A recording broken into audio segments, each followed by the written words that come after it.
তৃণমূল কংগ্রেসের ইস্তেহারে স্পষ্ট হাতিয়ার আসলে দান খয়রাতি।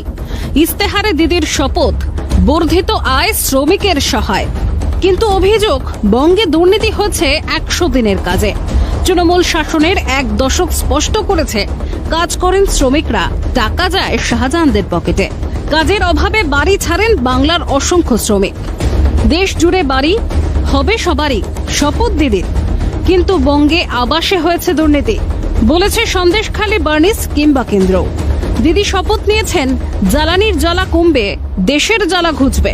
প্রত্যেক বিপিএল পরিবারকে বছরে বিনামূল্যে দেওয়া হবে 10টি সিলিন্ডার। সেখানেও গেড়ে বসবে না তো অভ্যাসের দুর্নীতি?